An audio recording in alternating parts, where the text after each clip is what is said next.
morning everyone, my name is Nick, you're on the road to way south, and thank you so much for joining me on episode 2 of my Icelandic adventure. And yes, in case you missed it in the previous video, I did shave off all my hair. Am I regretting the decision? A little bit. It's super cold, super cold. But truth be told, that's not going to stop me in the slightest. Like you can see, I'm already exploring all the tourist destinations as you're supposed to when visiting a place like this. I mean, like in the previous video, I'm just going to keep on saying this place is absolutely awesome and incredible. So yeah, currently I'm at a cave on one of the famous black beaches. I think the cave's name is something like Dragindur or something, I don't know. Like in the previous video, I feel I'm going to be butchering a lot of the names of this place, but I'm going to try my very best. You never know, maybe I get one or two right. But how cool does the sand here look? It's nothing like South Africa, golden or even white beaches. I mean, kicking it over, it's pitch black, which obviously is all from volcanic activities from many years ago. But I just love the contrast between the black, the green, and sometimes, if you're super lucky, the blue skies as well. I must say, being close to the ocean is quite a challenge to keep the wind out. But I really just want to show you guys what this place looks like up close. And swinging around, we've got these fingers poking out of the ocean. So dramatic. This place is super over the top, but I'm enjoying the view. But even though I'm away from the ocean now, it still seems to be super windy, so I'll apologize for that in the meantime. But this is quite a nice stop. We're gonna have some breakfast real quick at this lovely scenic church. I took a few drone shots now, and the view from up here is just incredible. I love how green everything is. I'll probably say it a few times more throughout our trip.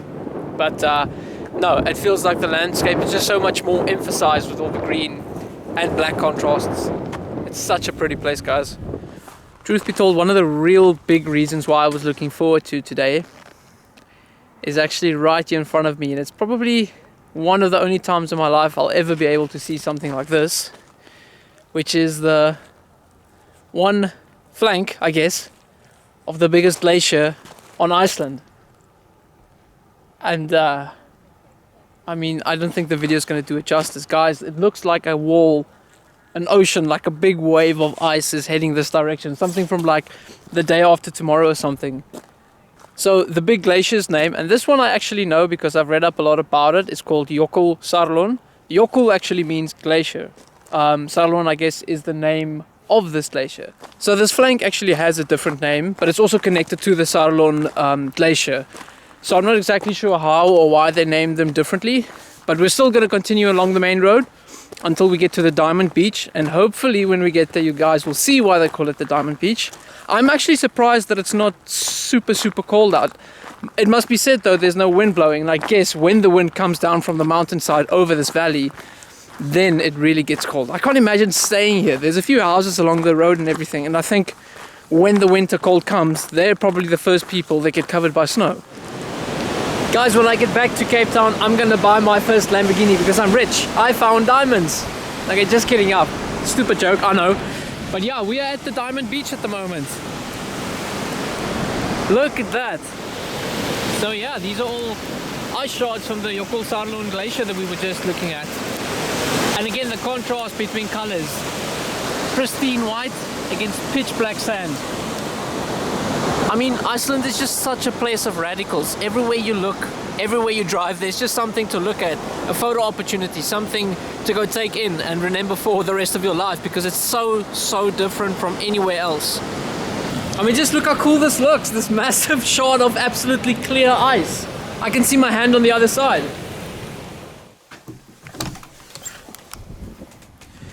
Morning all, and welcome to day 5, I think, of our Iceland adventure. Unfortunately, another super wet day. I'm not enjoying the rain though, I'm gonna be honest. It's nice seeing it whilst you're driving, but when you want to go do something that's fun, it doesn't always plan out the way you want it to. I think I'm going to take this moment though, before we get going on our day's activities, to talk to you guys about the cars that I have experienced around this trip, because let's be real, this is a car channel and it would be a shame if I didn't talk about them at all. And on the subject, how cool does that Defender look at the back there? I've always been a massive fan of one of those. We had one when I was very young, and ever since then I think I've had a super big soft spot for one of those. So yeah, let's talk about cars.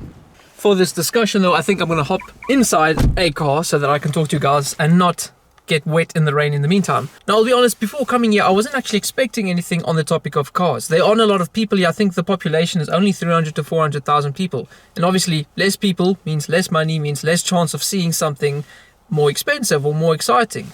I couldn't be more wrong though, because in the same style that that Defender at the back is there, is basically every other 4x4 on this island. I have seen some of the most incredible like 4x4 builds, some of the largest vehicles I think I'll ever see, because in the winter this place is technically undrivable for anything on normal winter tires. You need something that can break through snow, even ice sometimes. And with that being said, you commonly see studded tires, everything from Vito vans to transit vans to F650 Ford pickup trucks on those massive tires.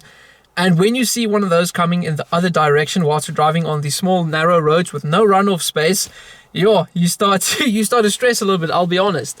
Going to the other side of the spectrum though, I've for the first time actually been able to look at a lot of the EV cars that are available in other countries around the world. South Africa is very, very behind when it comes to electric vehicles.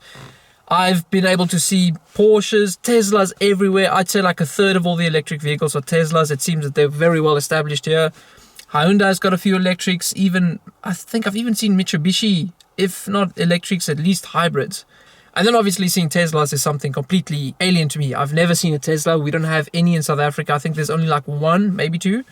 And they are like 6 times the value there that they're supposed to be. But yeah, which is interesting. I'm not a fan of EVs, to be honest. I haven't driven one. I know they're quite responsive, but in terms of emotions, vibrations, sound, you don't have that in the EV, and that's probably something I'll miss. But even though I'm not a massive fan of electric vehicles in general, I'm still a massive fan of cars. And seeing new types of cars, new shapes of cars is always exciting to me, be it things as big as that or cars as silent as electric ones. And now I think it's time to hop onto a topic that a few of you have thought about probably in the first video already that I would have talked about but haven't yet, is our car, the one that we are driving for this 2-week adventure. It's actually the one I'm sitting in now. And now the reason why I've left it until now is because I don't want to talk about this car. Because we have rented a Geysir, essentially a Renault Duster. Now, there's nothing wrong with the Duster. In fact, I actually really like the way the Duster looks. I always like looking at them in South Africa. They look like nice, small, capable vehicles. I've heard good things about them. But this specific car is horrible in terms of the way it's been looked after. I've seen more rust around this car than I think there is like hair left on my head. It's scary. The car has really not been looked after well. There's scratches, dents, chips on the glass, and it's really just a shame. The interior is kind of alright though. I'd say it's a little bit dirty, but you could have expected that from a rental car.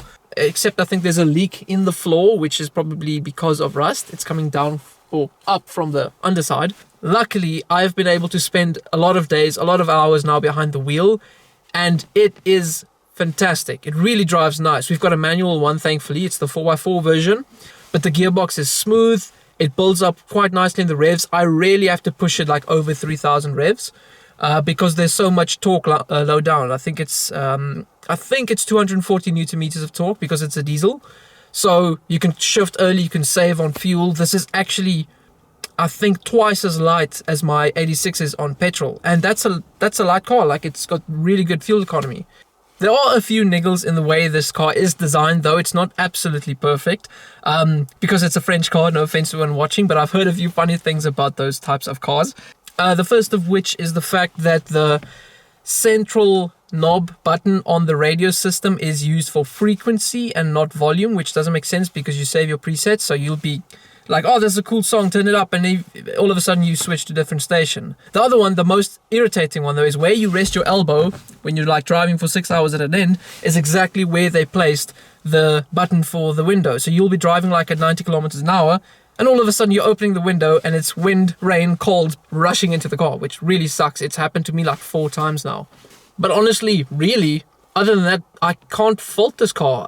It would be nice to have cruise control, but there's a good chance that this model just didn't come with it. I don't know if they do, but it's got Bluetooth. I've connected my phone. It works. The heater works perfectly. Aircon, radio system, like I've said. I'll obviously notify you guys as soon as something else pops up over the past or the next coming days.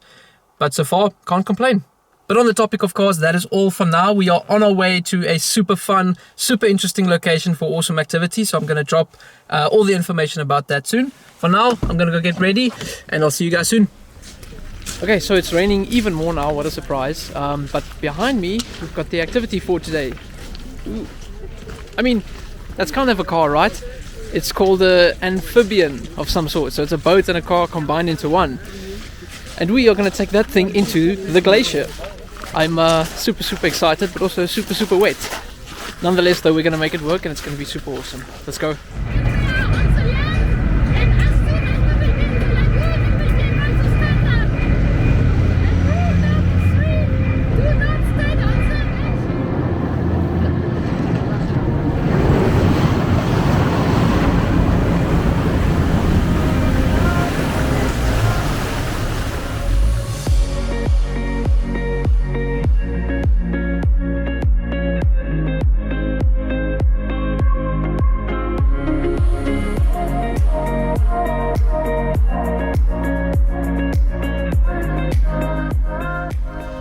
Okay, and I'm finally back on dry land again. Well, I say dry, but it's not really dry. Nothing on me or near me is dry anymore. I can't feel these fingers, but it was worth it. Super worth it. I don't think I'll be able to see anything like that in my lifetime again, so I feel super fortunate, super blessed to have gone on that little boat / truck drive. Yeah, we saw some incredible things along the icebergs, like seals, seagulls and so forth, and there was actually a little bit of car trivia as well. The lady on the boat told us that this is where they shot the scene in one of the James Bond movies, I forgot the name just now, where they drifted the Aston Martin on the ice. Super cool. What are the chances? Before we leave though, I need to show you guys this monstrosity of a truck, GMC, what is it called, C4500. It is so large. I wish I could show you guys what I look like compared, but I've got no one to hold the camera. This thing is so long. I mean, I can maybe do this. Just look at where the tire meets my body. It's like nearly on my shoulder height. Hectic.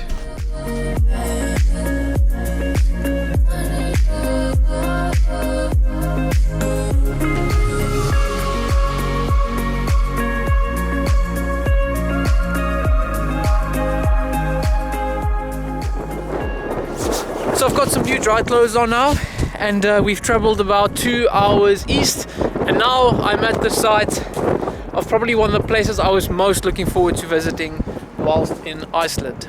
So swinging the camera around, over there you guys can see a Viking Village. Unfortunately though, it's not authentic. This is a movie set that was built many years ago, but apparently never used. So I can't even say that we visited the set of so and so, because it was never used. It was just left here. Now it's kind of a big tourist attraction. I must say though, the setting is so fitting. So this place is called Vestrahorn. I don't know if that means Western Horn. One of these mountains can apparently be visualized as some kind of a horn. I can't see that now, the clouds are covering most of the peaks. But all in all, it makes for a very dramatic setting.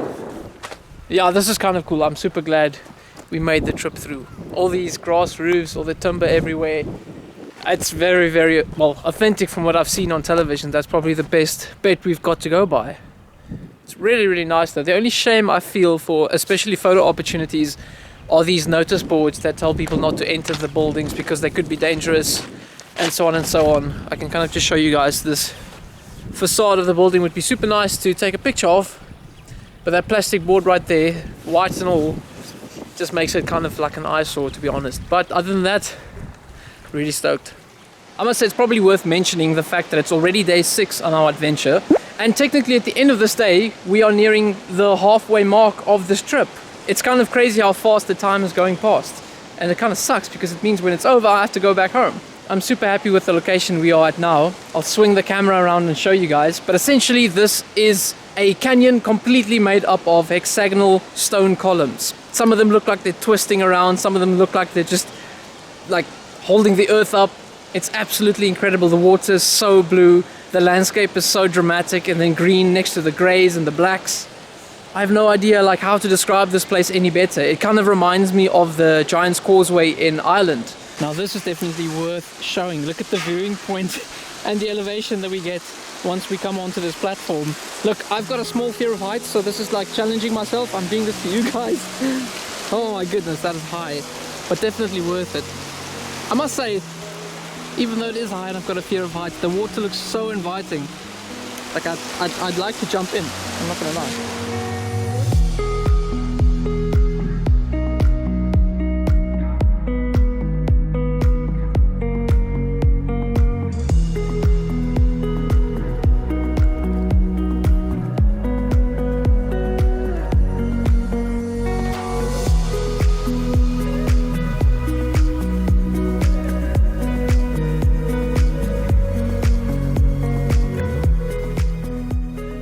And clearly, just like the landscape, the weather in Iceland can also just flip on a dime. Well, how about that? My words weren't even cold and now the sun's out. But I'm not complaining at all. It's still cold, but it's a lot less cold. Even more so now because I've got a coffee. So I'm one happy guy. Yeah, another day, another waterfall. I am going to Deadyfoss at the moment. Apparently this one's quite big. There's a massive canyon over the horizon here. And every now and then you can actually see the mist of the waterfall rising. So yeah, let's see what it looks like. Ooh, this one is a little bit bigger than I was expecting. Check out this, guys. That is massive. It feels like it's raining, but it's only the mist from the waterfall. It's huge. Here's one for my South African friends out there. I'm not going to say why this is funny. You know if you know. Now I know I'm jumping all around the place here with locations and things to see, but technically all the stuff in between is just driving and not that interesting, to be honest. But yeah, we're at the next spot. This one's quite a big one. It is a crater of an ancient volcano. It is super high. I'm not looking too much forward to the hike. Look at how small the people are way up there. But yeah, life is short, life is lived once, so I guess with that said, let's go. A few moments later. Whew, okay, so I made it, barely. Yeah, it is quite a cool sight, I'm not gonna lie. I am glad I did the walk. However, I think I'm gonna pay for it a little bit later.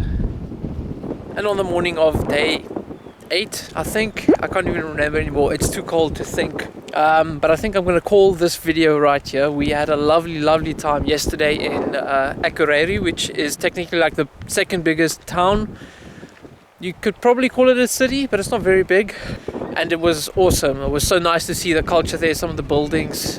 We ate at a lovely restaurant. It was kind of cool coming into Akureyri. There were also 2 massive yachts stationed in the harbor. So yeah, there were a lot of tourists in town.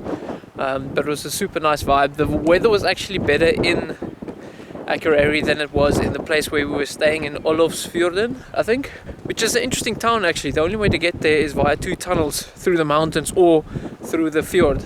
Okay, no, this is insanity. I'm climbing into the car. Woohoo!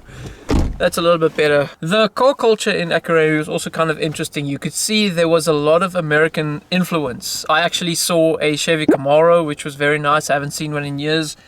As well as a 1960s Mustang and a few other like hot rod kind of cars, muscles and so on, but all of them retro, which is interesting except for the Chevy. But no, past the halfway mark and at the end of the second video, I can still say with absolute certainty that Iceland is well worth the trip. Yes, it hurts sometimes, but you see things here that you don't see anywhere else on earth. I'm super glad now that we got to see some culture as well as a lot of the, I almost said wildlife, but just the wilder sides of the island. It is such a cool place, so interesting, so vivid and colorful. But that is going to be it for this second episode of our Icelandic adventure. If you guys are irritated with me making content that isn't car related, please let me know in the comments down below. I won't get mad, I just need some feedback. And that would be nice. Otherwise, like the video, subscribe, and I'll see all of you guys on the next episode of our Icelandic adventure. Cheers.